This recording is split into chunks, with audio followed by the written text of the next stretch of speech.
Well, I got sort of bored. I thought, well, I got this gear sitting here with the surface coat in it, gear mold. So I'll go ahead and lay one of these up. Might as well do it live. Done them before. I'll go ahead and do another one.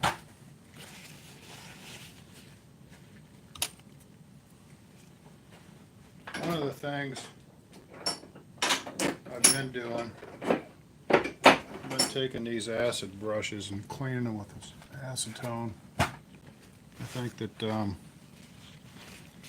was getting a little bit of a contamination from them. When I clean them, see a lot of the dirt come out of it, sort of brown. Before I was doing this with this batch, I was getting some kind of release agent in there or something. They might have used something in this brush that was affecting the resin flow. So clean it up a little bit. This is a stunner gear. I was going to try to get these finished before the gnats, but I didn't have a chance.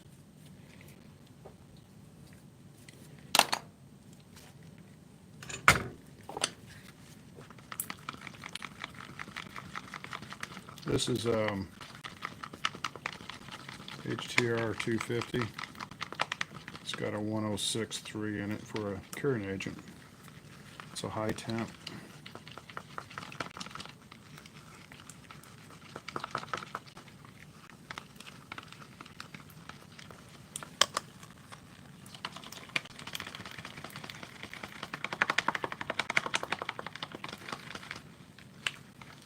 Now, I got a lot of photos from the gnats. I mean, a lot.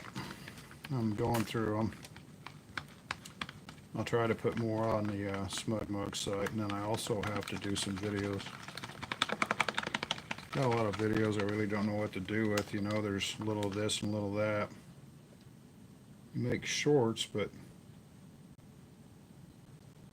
there's really no context to them sometimes when you do that. People complain a little bit. But I'll go through there and try to do something. Now I got some crusties in here. That's curing agent from the can. Just trying to get the crusties out of there.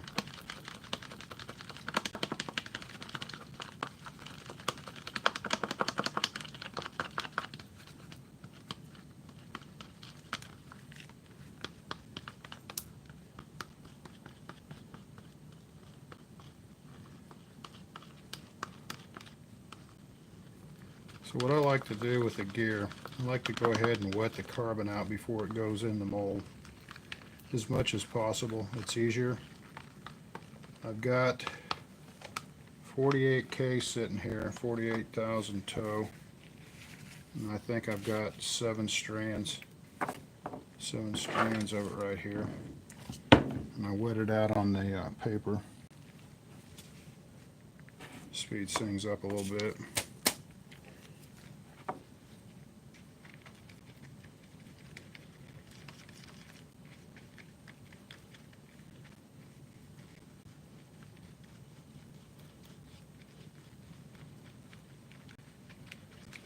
So by stirring the last bit of resin with this acid brush, it allows me to get down in the corners, right in the cup, so there's 100% mix. And I start in the center here.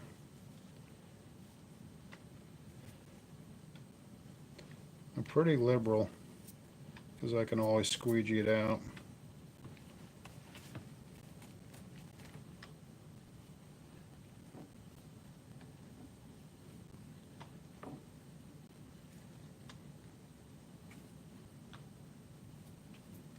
I think going forward, I might try to come up with some dedicated high temp molds and see if I can cook some of these gear at a higher temp initially. This is high temp resin, so you can actually go back and pull the part out after 24 hours and post cure it. But by using a high temp resin and curing it in a high temp mold initially, it allows the cycle times to go quicker. So instead of laying up one gear a day in a mold, you can actually do 2, maybe 3. I like to roll the carbon back and forth. I can tell by the feel of it if it's got the full saturation. You can feel the dry spots.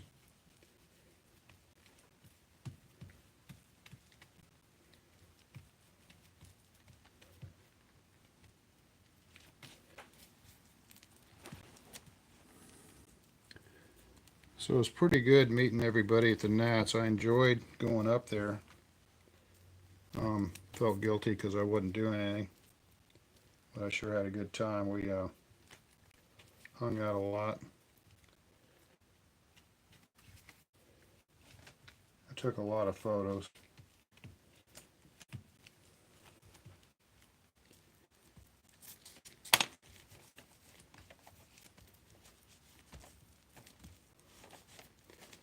Try to roll it back and forth.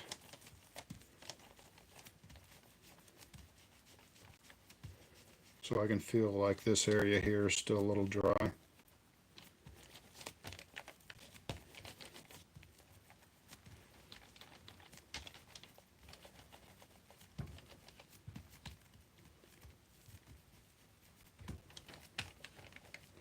This area down here is a little wet, resin rich. I just roll it to distribute it. Now, I'm pretty sure this 7 strands of 48K gets me pretty close. Can't remember. It's been a little while. I might have to add a little bit right up here in the center.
I just forgot. I like to put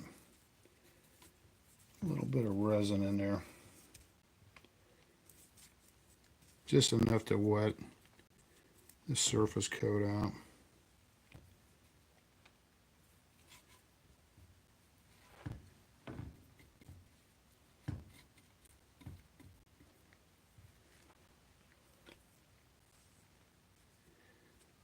So what was happening before on the old acid brushes before I cleaned them with acetone, I'd actually brush this surface coat in there and it would start to separate. You could tell it had some kind of release or contaminants in it because the first layer of resin didn't want to lay down. So this is cut oversized intentionally. And what I do down here, I trim this off and put it up here.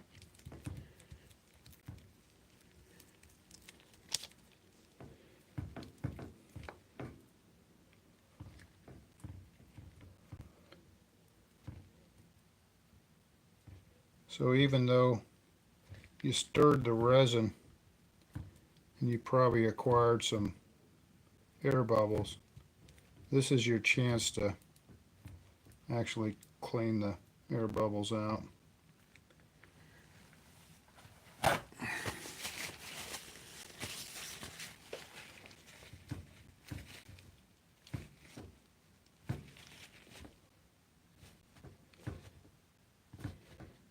So there's certain areas, once I get it in the mold, it feels like it's a little resin rich.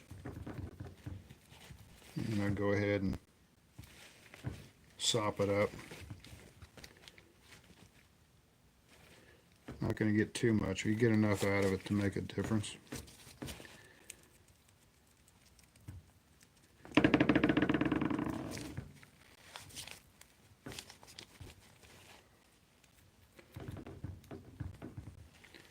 So I don't know if you can tell or not, but right up in here, get this camera over here where you can see it better.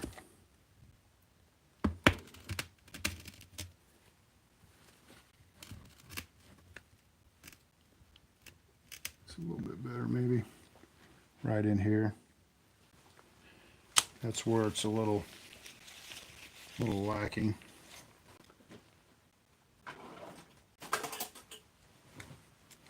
So I'll take some of this here. It's hanging over. You got to be careful you don't cut this too short because that's the end of it. If you cut this side too short, you can slide it over since you have extra on the other side. So I double check, make sure it's okay. And then I'll flare this out. You really don't want a hard edge like that. You want to sort of taper it. So I'll pull it and feather it. And then I'll pack that in there like that. All the strength of the gear comes right up through the center. This little triangular piece in back is just a stabilizer for the, what do I want to say? The torsion of it, I guess. So let's go over here and nip the other side off.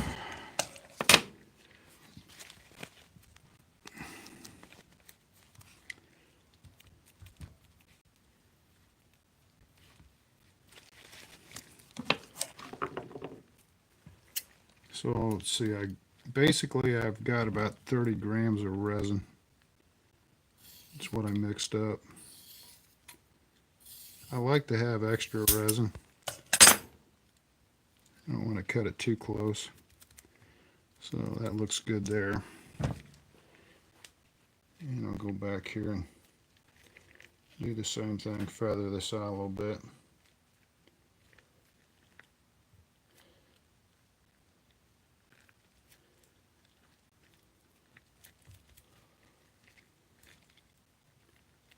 Lay that in there.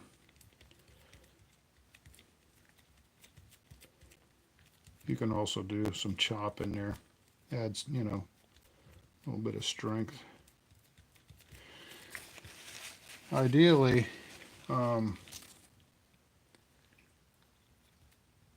you want the full length if you can get it, and then progressively get shorter as you go. If you have to put the short pieces in there, put them on top, not the bottom, because that'll create a stress riser on the bottom. If that makes any sense.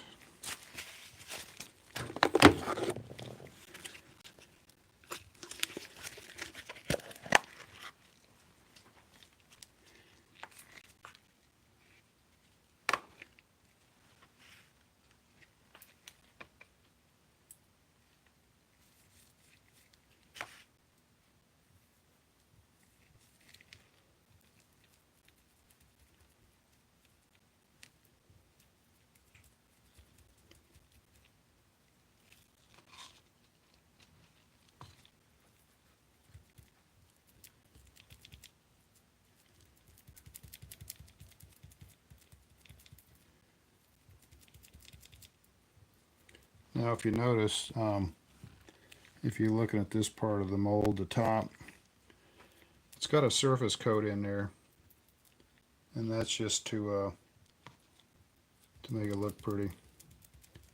It's the same resin. Basically, it's HTR 250 with a little dab of coloring. It's like in a paste. This is what I color the resin with. It's just they make it in all different color, and then they put a little Cabosil in it so it sort of sticks and thickens it up a little bit, and that goes on top of the PVA. You know, the PVA gives the texture, the finish, but that gives you a nice black satiny look.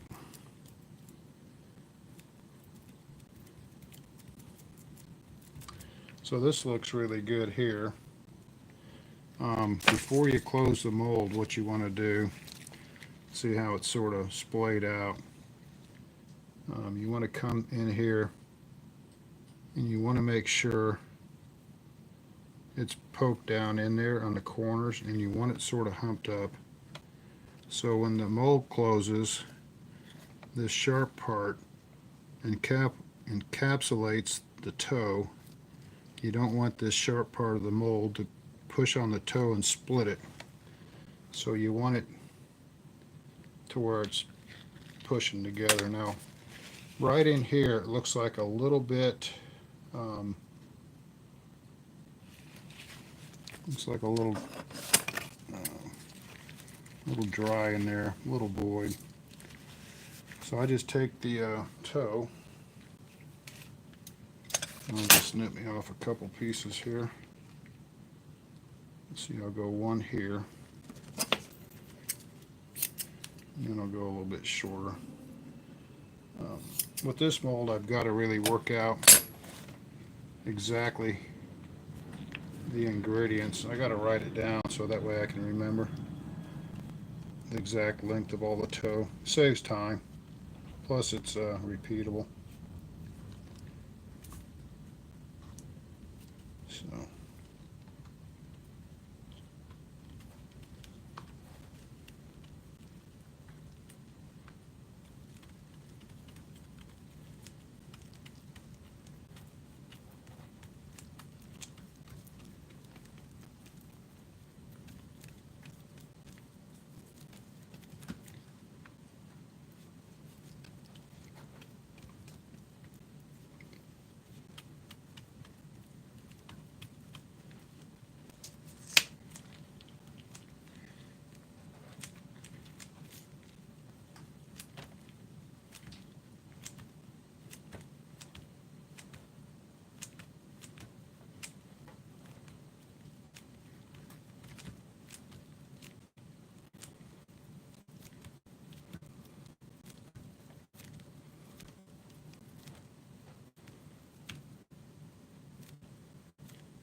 So don't be afraid to push down and work this resin.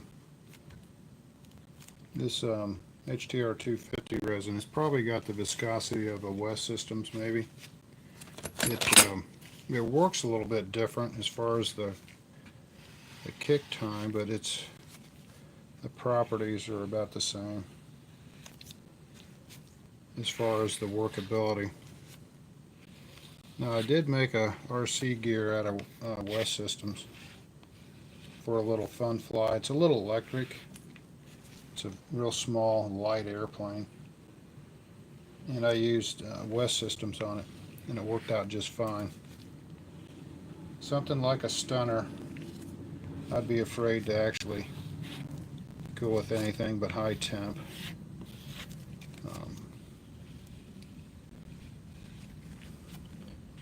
So as I'm squeegeeing this, the carbon toe is becoming sort of jagged at the end, which is okay. What you don't want to do really is put this in the mold with a hard edge. You want it feathered here. So I sort of pull on it and feather it. You don't want all the fibers to end in one spot. You want them flared out a little bit, staggered, and that gets rid of the stress riser.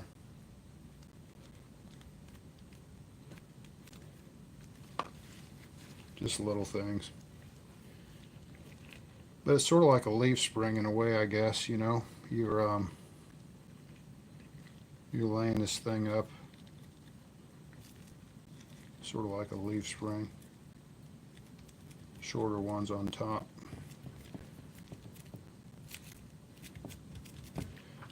And this one, see how I've got it flattened out a little bit. Try to get it to actually cover all the chop. Encapsulate that chop in there. And this one extends out farther than the one I just put in there.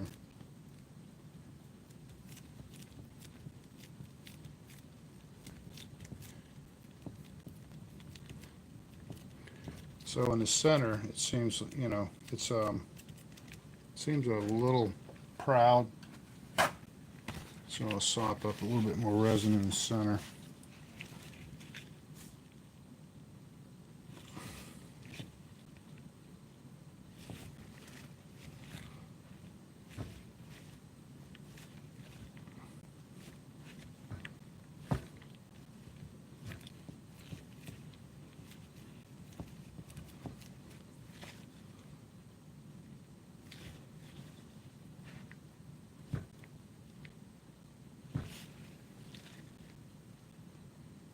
So at this point, don't worry about the shape of the toe in there, how you have it stacked. Just get the extra resin out of it.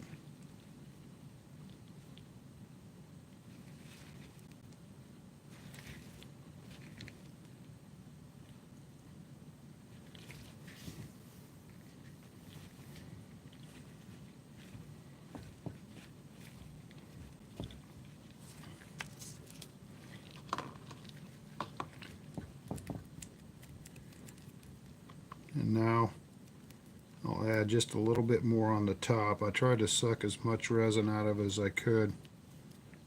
Just add a little bit more on the top here.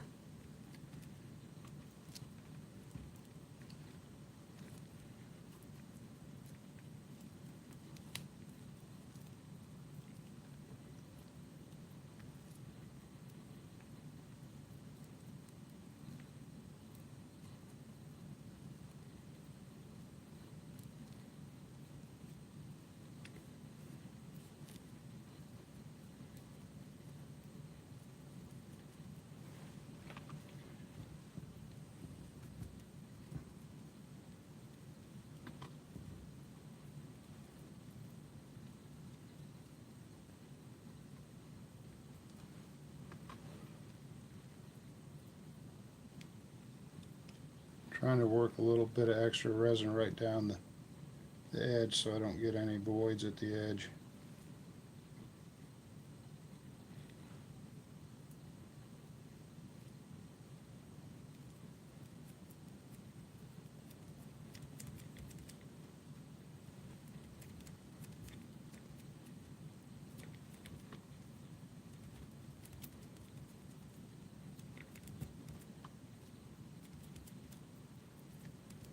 The other thing that starts to happen about this time is the resin starts to get a little tacky. If you're trying to fill the mold with the resin at this stage, it makes it a little bit harder. But once you get the mold full and it starts to tack up, it's easier to get it to stay put where you want it.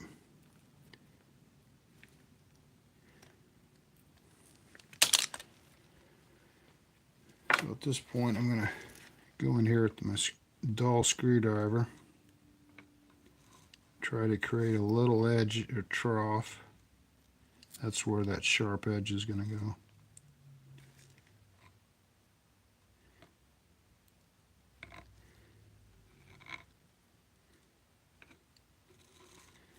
Just like that.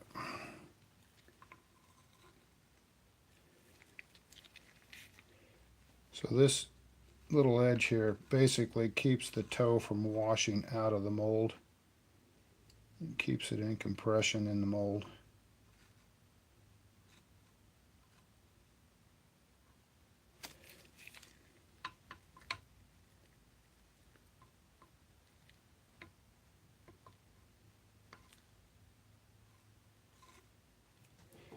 Very lightly, that way you're not disturbing the PVA.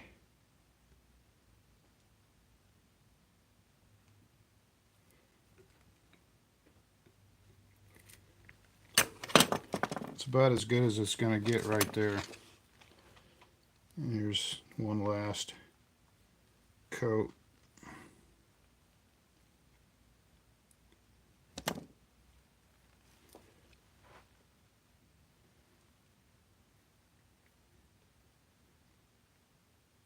Seems counterintuitive to sop up all the resin and then add more to it, but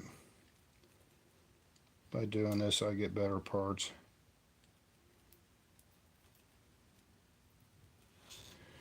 Now the last step before I close the mold, I'll come over here and put a little bit of resin on this.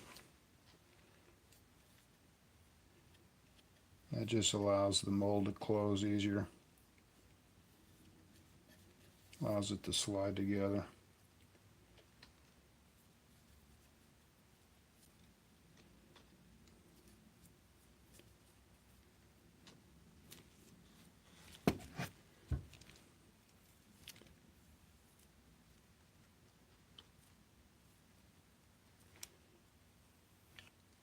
These gear come out pretty light. This is a, I don't know, second or third generation. I kept taking the gear and whittling it down. Try to get weight out of it and keep the rigidity I wanted. Okay, it's time to close it. Now the other thing is make sure you get the right orientation. What I like to do, I like to mark my mold with some lines so I know which way it goes. And see if I can do this. Normally I put this thing in a vise. See if I can actually get this thing started without a vise. Might be a little tricky. Start in the middle.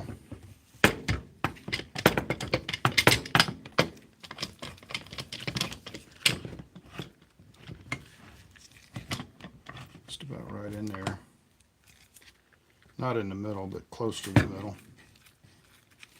And with these prop molds and the landing gear, you basically want to tighten them in a sequence, I guess you could say. You don't want to tighten one clamp all the way down till you get them all on there. Sort of like tightening lug nuts, I guess. So at this point, with two clamps, the mold's sitting on the table all right. And I just keep an eye on it, you know, watch how it's closing.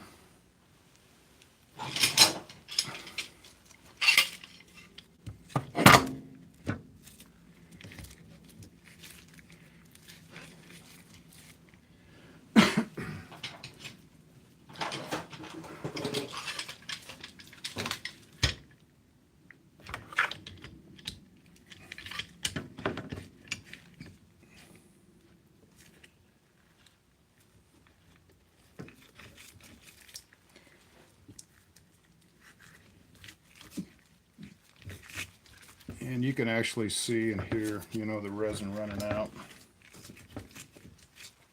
What you'll see and what you want to see is this right here. You can see where the excess is coming out. Just go down the line and snug them a little bit at a time. And it's dripping out the sides, which is good. Now the next step is put these plates on. I got these plates here, and the plates are designed to squeeze the leg in, the vertical leg, into the mold. So I'll flip it over. And I don't know if you can see or not, get this camera position. Find a spot for it.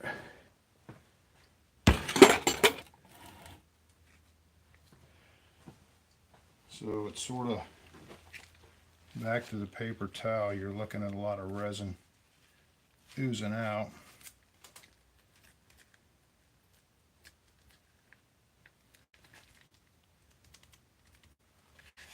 That looks really good.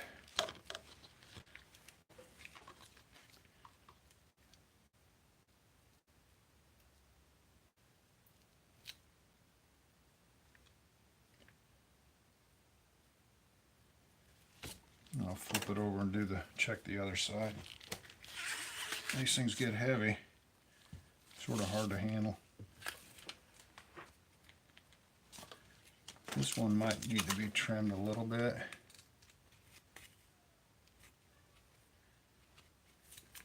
It's pretty close, but I need to knock a little bit off of this.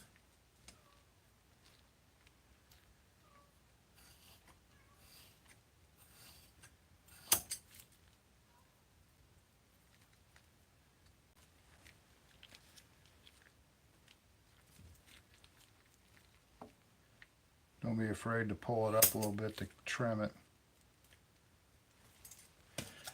And if you don't have it right with the right amount of toe, don't be afraid to put a little chop out here. Another thing you can do, and I've done it before, is take a preformed carbon fiber plate, you know, with the weave on it and everything. You cut a little extra piece and you can actually clamp that down over the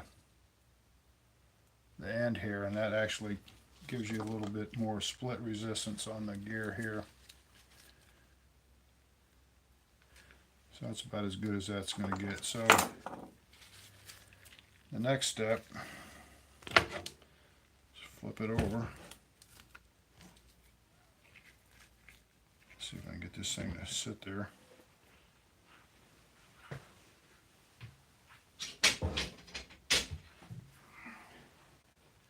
And I put these plates on.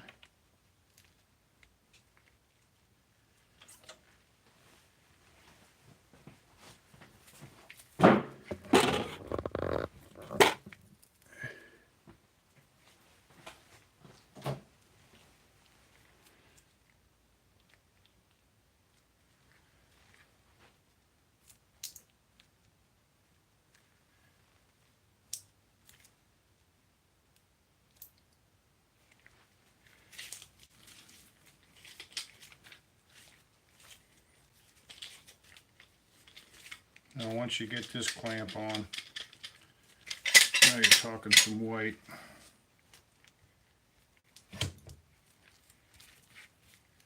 So I was looking at a gear somebody made.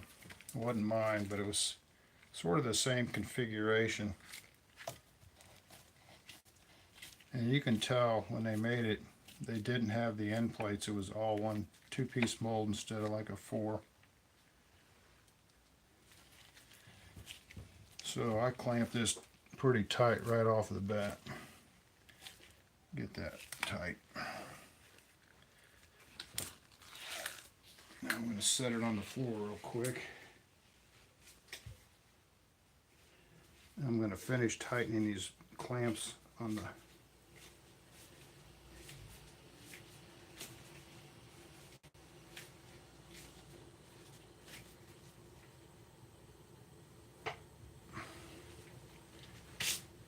So that's about it right there. That's real time, how long it takes to put one of these together.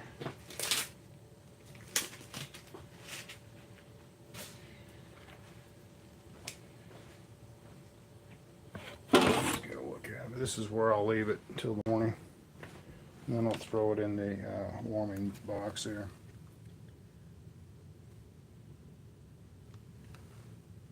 And that's all there is to it. If you look at the sides, it's see the ooze out.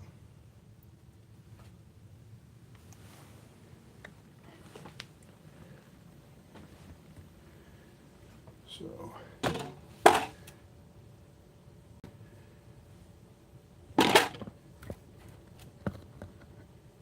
not sure if I'm going to be in the camera or not, but let me flip this thing around. Let's see here. That ought to get me in there. So anyway, that's about all I wanted to cover. I just wanted to go over the laying up the gear. I was going to do it anyway. I thought, well, I had another half hour or so, so thought I'd throw the gear in there and turn on the camera. But thanks for coming in and watching, and catch you next time.